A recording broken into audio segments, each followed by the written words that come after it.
Dalam video kali ini kita akan membahas tentang pembentukan urin di ginjal. Nah, seperti yang sudah terjadi dalam kelas diskusi, pembentukan urin ini dia melalui 3 tahapan, yaitu ada proses filtrasi, proses reabsorpsi, dan juga proses augmentasi. Ketiga bagian tahapan ini menghasilkan urin yang berbeda-beda, dan dengan yang berbeda itu adalah kandungan yang ada pada urin tersebut, dan juga dari setiap proses ini terjadi pada tempat yang berbeda-beda pula. Nah, kita lihat yang pertama, filtrasi. Ini merupakan proses penyaringan sel-sel darah.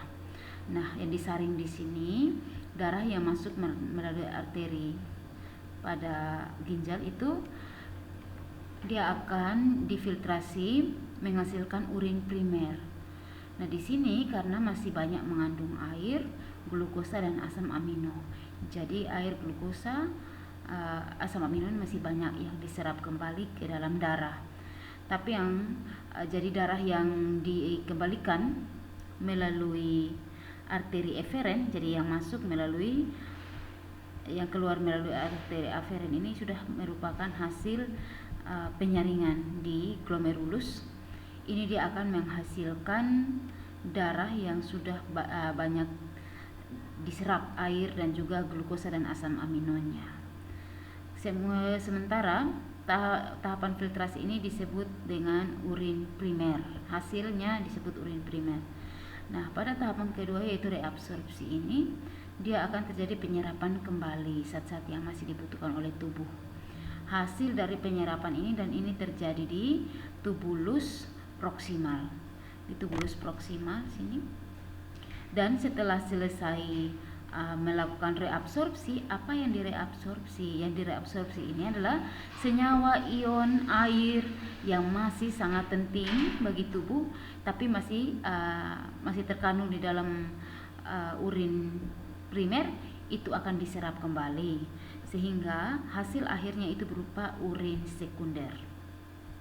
Kemudian urin sekunder ini dia akan masuk dalam tahapan augmentasi, di mana proses pengumpulan cairan dari proses sebelumnya. Hasil dari proses augmentasi ini adalah urin yang sesungguhnya, dan augmentasi ini terjadi di tubulus distal, kemudian menuju ke tubulus collectivus. Jadi ada 3 tahapan dari proses pembentukan urin pada tubuh manusia. Nah, yang berikut adalah kalau dilihat satu-satu secara lebih rinci, kita lihat pembentukan urin secara rinci. Dia dimulai dari darah mengalir melalui arteri aferen. Melalui arteri aferen ini, kalau ini arteri eferen. Nah, kurang lebih setiap harinya itu rata-rata yang difilter darah yang keluar masuk melalui arteri aferen dan arteri eferen pada ginjal ini rata-rata dalam 1 hari itu, kalau untuk ginjal yang sehat itu berkisar antara 180 liter filtrat glomerulus atau darah yang disaring. Nah, pertanyaannya, apa betul di dalam tubuh kita mengandung 180 liter darah? Tidak demikian pengertiannya, bahwa darah yang masuk keluar melalui glomerulus untuk disaring kalau ditotalkan sehari bisa mencapai 180 liter. Seperti itu.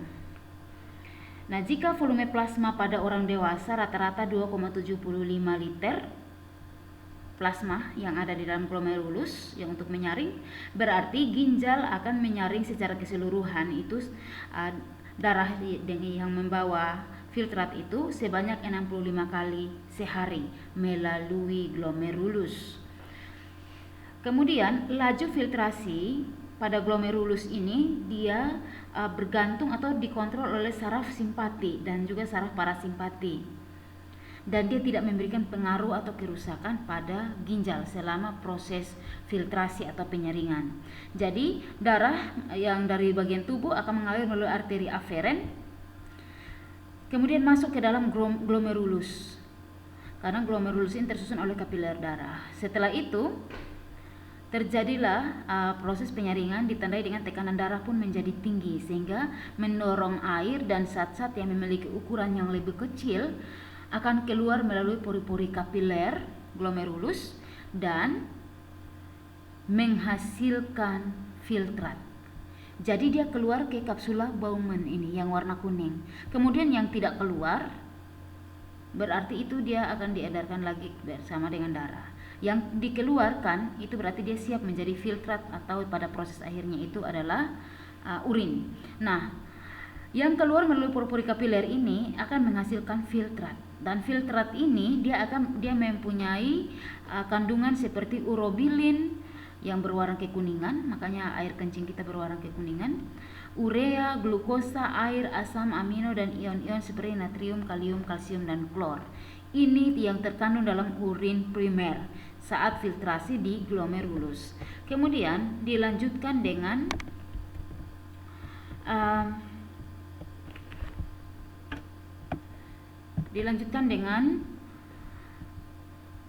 filtrat tadi akan tersimpan dalam kapsula Bowman dalam bentuk urin primer dan dia akan dipersiapkan untuk menuju tahapan kedua yaitu reabsorpsi. Nah, untuk tahapan reabsorpsi sendiri dia atau urin primer itu akan masuk ke tubulus proksimal di sini. Dia akan masuk menuju tubulus dari kapsula Bowman yang warna ini kuning. Ini dia akan menuju ke tubulus proksimal.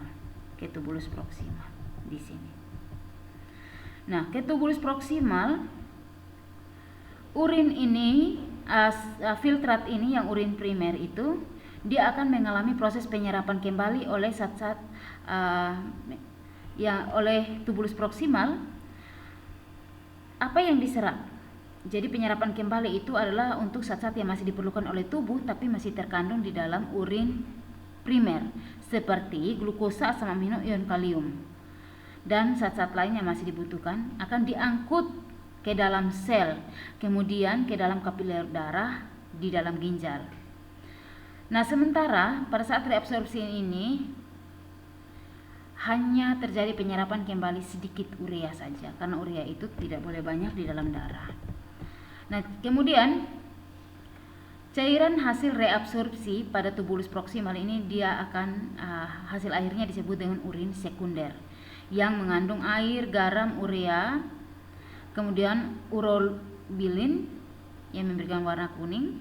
Kemudian urin sekunder ini dia akan mengalir ke lengkung Henle. Dia akan meninggalkan proksimal.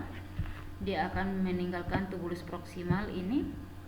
Dia akan mengalir turun urin sekunder menuju lengkung Henle. Kemudian dia naik lagi oleh lengkung Henle dan dia menuju ke tubulus distal di sini. Nah, pada tubulus distal proses pembentukan ketiga akan terjadi, yaitu proses augmentasi. Pada proses augmentasi ini penyerapan air, ion natrium, klor dan urea akan terjadi besar-besaran dalam tubulus distal, di mana pengeluaran zat-zat yang tidak diperlukan tubuh ke dalam urin sekunder. Jadi di sini dia betul-betul memisahkan apa yang masih dibutuhkan tubuh dan apa yang sudah sama sekali tidak boleh ada di dalam tubuh.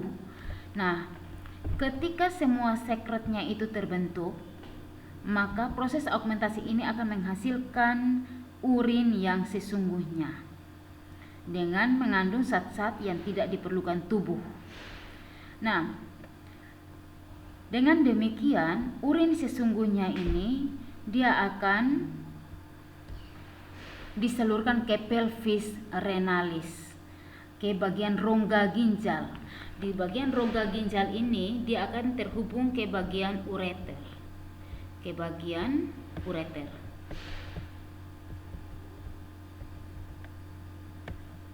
Ini rongga ginjal atau pelvis renalis, dan semua urin sesungguhnya ini akan menuju ureter, dan dari ureter dia akan menuju ke kantung kemih.